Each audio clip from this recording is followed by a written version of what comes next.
Portents of Fear is a horror fiction podcast which is intended for mature audiences. Discretion is advised.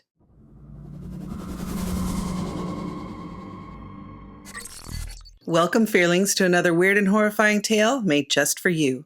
I am your host, Michulhu, and I'll be your guide into the macabre and mysterious. Tonight's story is Rat Eaters. The door opened, singing a somber tune. It was a song of regret.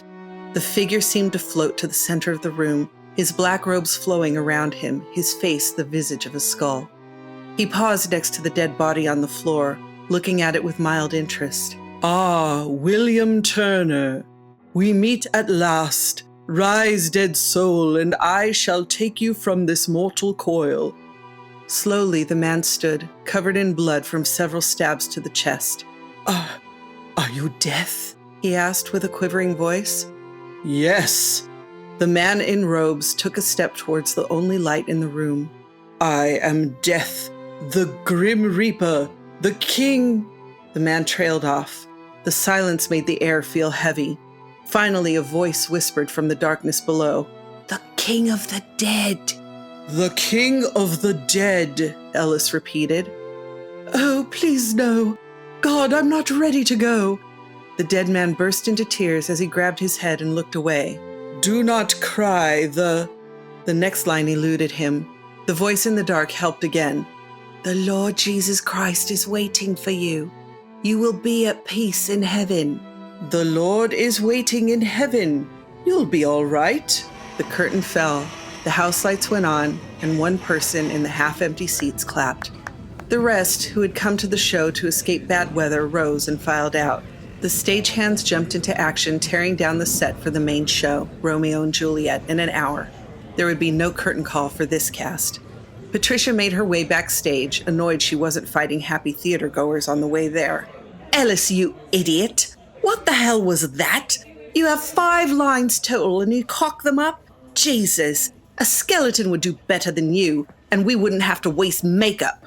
Ellis stared at her, still covered in grease paint, trying to think of a defense. Nothing came to mind. Stop just staring at me with that stupid look, you git, and tell me why you're such a huge failure. The rest of the cast and crew faded away, leaving them alone behind the curtain. I'm sorry. I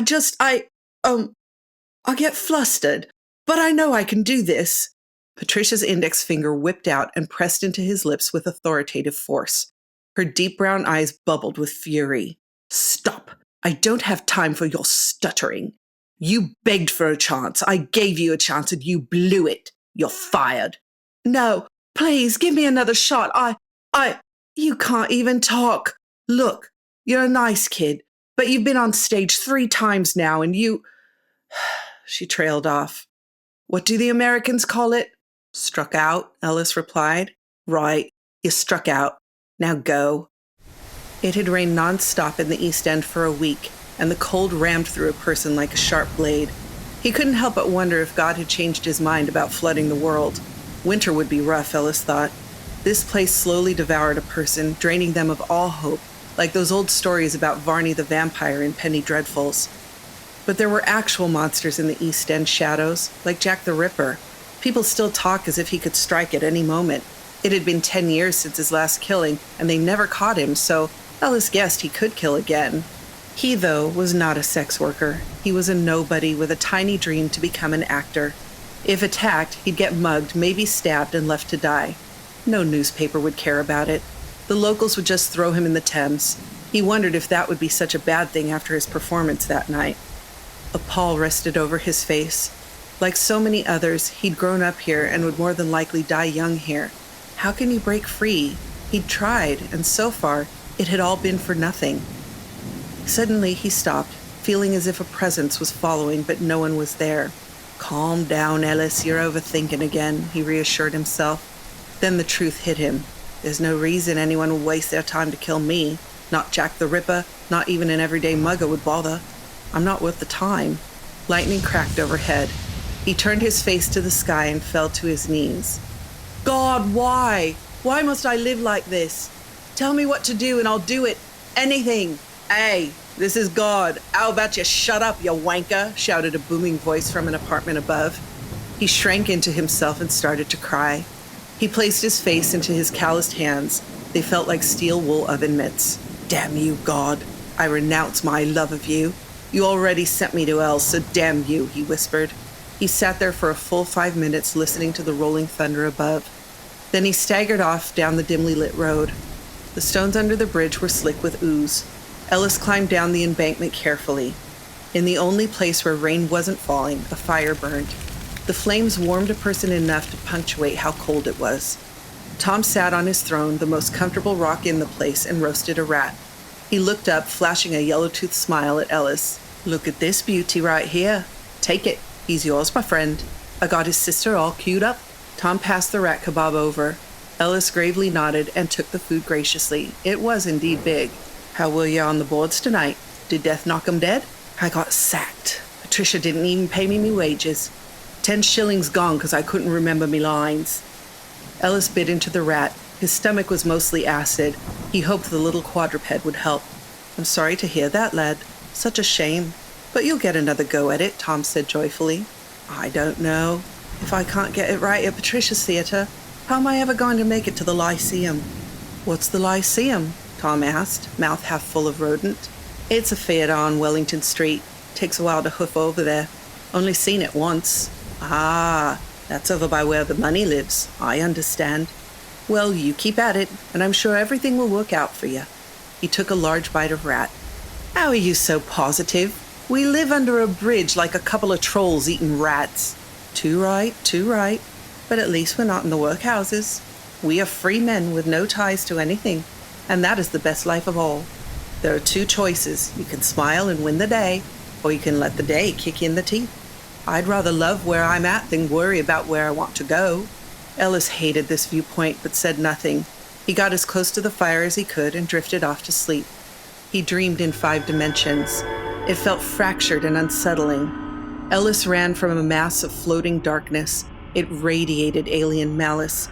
He was in the back alleys of the East End and of some other exotic city at the same time, looking for any way to escape. He imagined himself a half-eaten rat running from Tom. The thing got closer and closer till he could feel its coldness on the back of his neck. Ellis rounded a corner and found himself stuck in a dead end. The darkness stopped at the entrance to the alleyway. Slowly it faded, and in its center was a thing. It was a giant floating orb 9 feet in diameter. It looked like ruby-colored brain matter. The surface was covered in ridges with millions of tiny gelatinous follicles on it. Around the orb was a purple aura. In the center of its mass was a black 4-sided diamond shape that seemed to function as its eye. Ellis tried to scream, but all his muscles seized up. He felt the warm release of terror run down his pant leg. His heart beat at a frantic pace, burning like the center of the sun. He stood there, granite-like, face contorted into a waxen relief of horror. This unholy monstrosity floated to within a foot of him. He stared into the black diamond and felt fully the nihilistic reality of his unimportant existence. Ellis Wright, Shou-loth heard your prayer tonight and has sent me for you. The orb spoke telepathically. Its prismatic brain matter pulsated.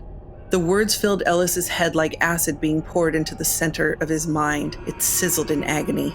Jesus Christ, what are you? He finally eked out. I am the avatar of the goddess Shou-loth, her representative on this planet. You renounced the Christian god tonight. She heard you from across the void. That means you have power. This power is what Shou-loth is willing to bargain with you for. I didn't mean what I said to God. Jesus, I was wrong. Forgive me. The human gods are fairy tales made up by primitive people to control the masses. You know this in your heart, but you can't face the truth. Now, tell me, child of Rin, what do you desire? He hesitated, but then, as if he could not stop himself from bargaining with this creature, he talked. I want to be the greatest actor ever. Rich beyond my wildest dreams. I want a roof over me head and servants at me feet. I want to be powerful. Is that all? Well, I think Shou-loth can help you with that. It will require 2 things, The creature hissed in his brain. What? loyalty and sacrifice. Human sacrifice. It said coldly. His skin broke out with tiny bumps. Why hadn't he woken up, he wondered. He swallowed, trying to form words. The orb just floated there waiting. You want me to kill someone? Ellis finally said. Shou-loth requires a sacrifice in return for her gifts. It must be someone you care about. It must be Tom. All the color drained from Ellis's already pale face. Tom had kept him alive, kept him fed. He'd always been there. Tom was Ellis's best friend. His only friend. I'm sorry, I can't kill him. The orb floated back. I understand. Awake to your life then. If you change your mind, simply sacrifice Tom while calling out Shou-loth's name, and your dreams of fame and power will come true. Ellis woke. The rain had changed to a light mist, and the sun was up behind a blanket of soot-filled clouds. His fist was clenched. He looked at it, knowing something was in it. Slowly, he allowed his fingers to fall open. It was a single gold coin, ancient and heavy. One side had a picture of a king with no face, while the other had a strange creature. It looked like a pillar of writhing bodies. Under this ghastly image were the words, Queen Shou-loth. He smiled, ignoring the evidence that he had spoken to an alien entity, rubbing the gold with his thumb. This coin alone would be enough to eat well for a year, he thought. Well, meaning gruel and bread instead of rats. He prodded Tom to wake up. What is it, friend? Are the coppers out? No, but I think it's time we moved. Ellis looked into his hiding spot with a horrid realization. The money produced from trading in the gold coin was almost gone. There wasn't even enough for rent. Ellis looked over at Tom sitting on his bunk in their small one-bedroom apartment, reading a newspaper rag. Before he could say anything, there was a knock at the door. Mr. Wright, it's Miss Harswell. I'm here for the rent, a sweet voice said. Panic. They had been careful not to spend too much, and he looked for work but never found enough to keep them afloat without the money from the gold coin. Now what, he thought. Another knock, this time with a touch of annoyance. Mr. Wright, I don't have all day. The voice was losing its softness. 1 second. Be right there. He ran to Tom's bunk. Do you have any money? I don't have enough for rent. Tom didn't look away from his paper. Sorry, I don't. If you'd looked for work, you would have some, Ellis sneered. Knock, knock, knock. It's okay, Ellis. This was nice while it lasted, but life is out there on the streets. Look, maybe she'll give you another month for less. That's not how these things work. If I open the door with 1 shilling less than we owe, we're out. It's not that tragic, my friend. You worry too much. The rain pelted the cobblestones, sending water cascading over the bridge. Ellis sat at the very edge of the fire's warmth, his face a dour affair. Yet again, winter was near. Mrs. Harswell had her son Rory throw them out. 1 year of a roof over his head, 1 year of food not created from rats, over. Tom sat on his throne, the best rock, and read his paper. Ellis mumbled hate under his breath. What are you upset about? Tom asked while turning a page. How can you live like this? We spent a year indoors, and now here we are again, thrown out into the street like unwanted dogs. It's not fair, Ellis whined. Nothing ever is. Once you stop expecting fairness, you can live life. Good things happen, bad things happen, but you're still kicking, and that's all that matters. Plus, we are free. We owe no one anything, and that's what life is about. Ellis stood, almost hitting his head on the bridge above. No, it's not. Just surviving isn't freedom or a life. Is this about acting? Look, friend, you gave it a shot. It didn't work. It's all right. Now why don't I go and check my rat traps? Ellis felt every fiber in his being alight with rage. No, this is about not eating rats till we die in the gutter. Ellis lunged forward and grabbed the older man by the throat. Tom spit and sputtered as he tried to break free. His face turned red. Please, I'm sorry.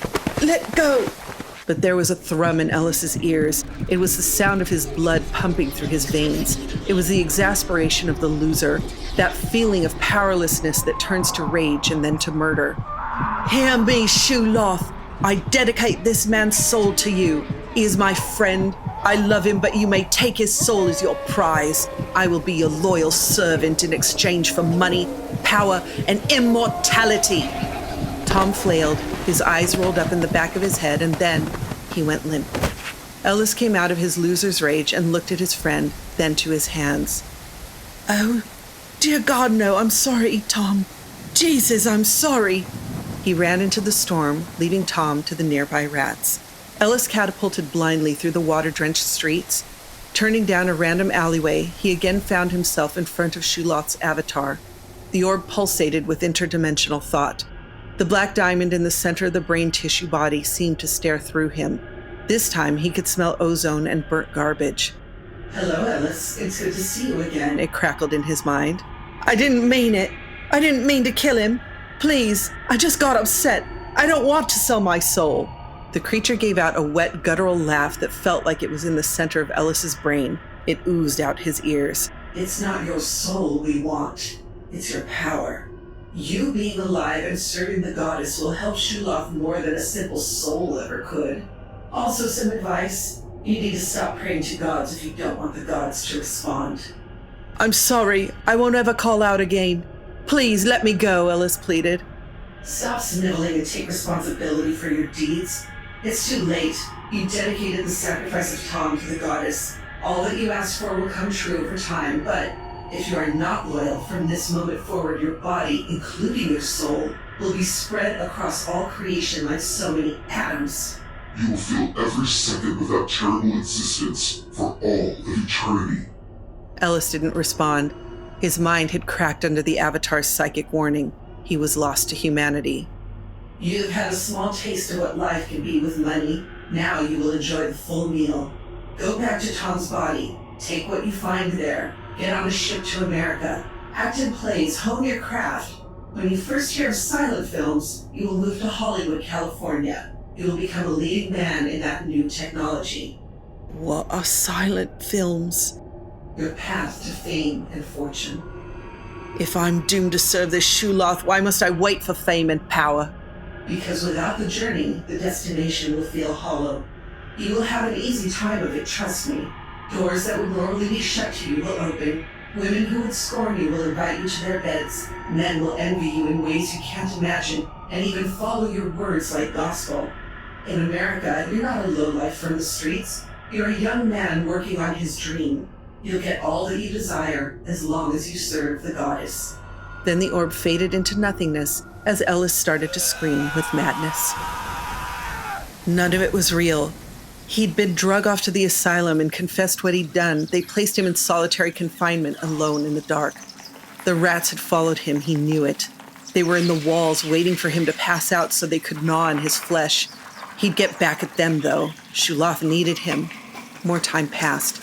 No one came to save him. It was a labor to learn how to speak again.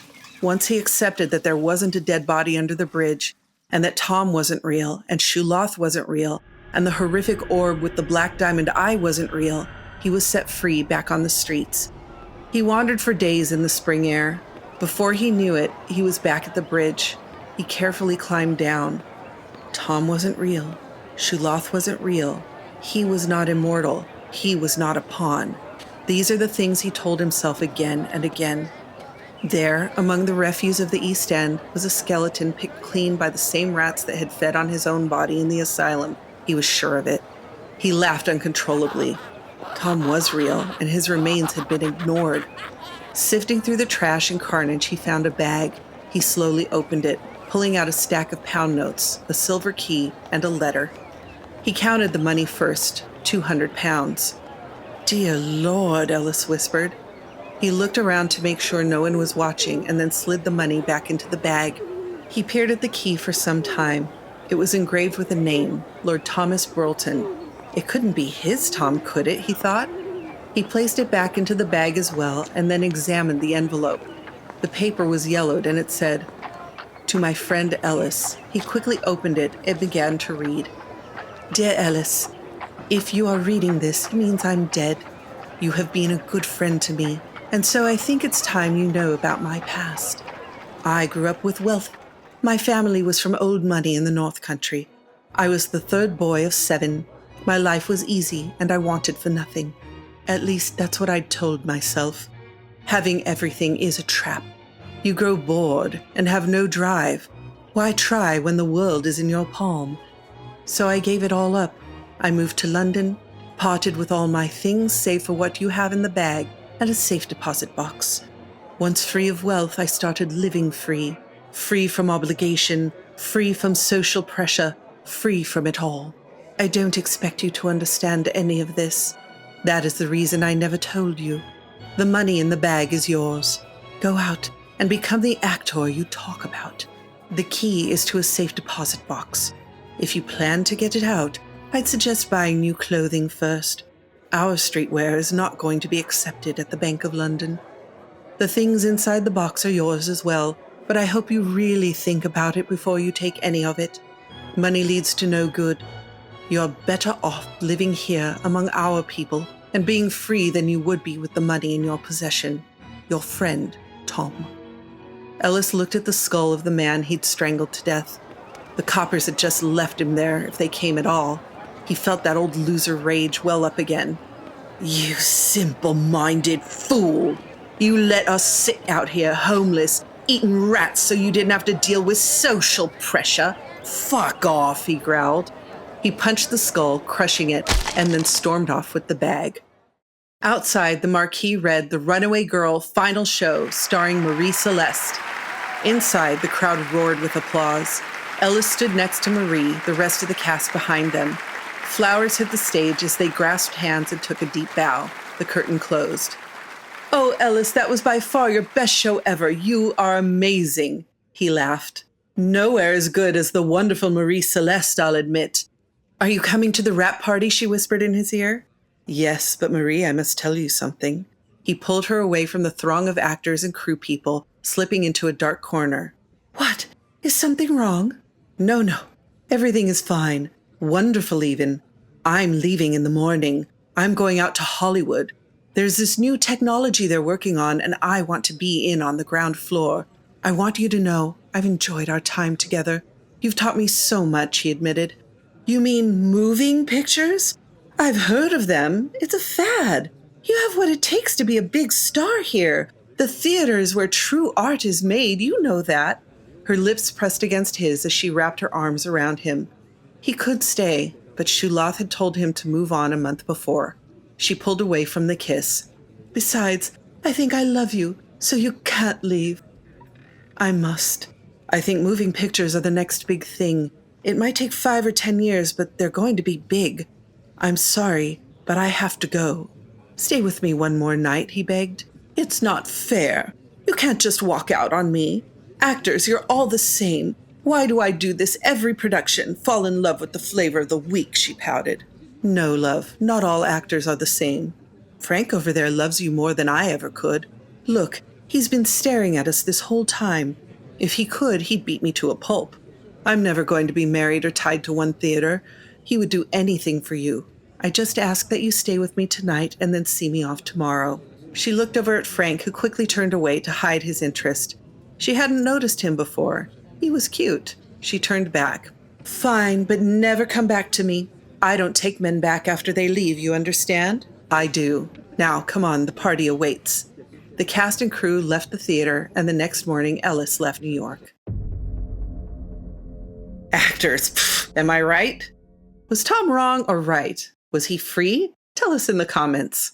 You made it to the end. Thank you so much, Fearlings. Since you're still here, take a moment to like, subscribe, and ring that notification bell so you don't miss a single terrifying story. Want more horrific stories? Click on one of our other episodes on your screen now.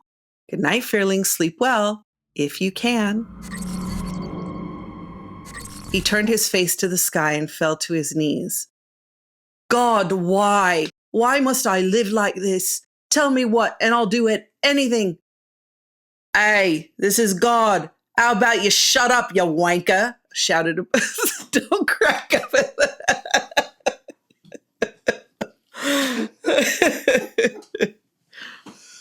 I know it's funny, but you can't laugh.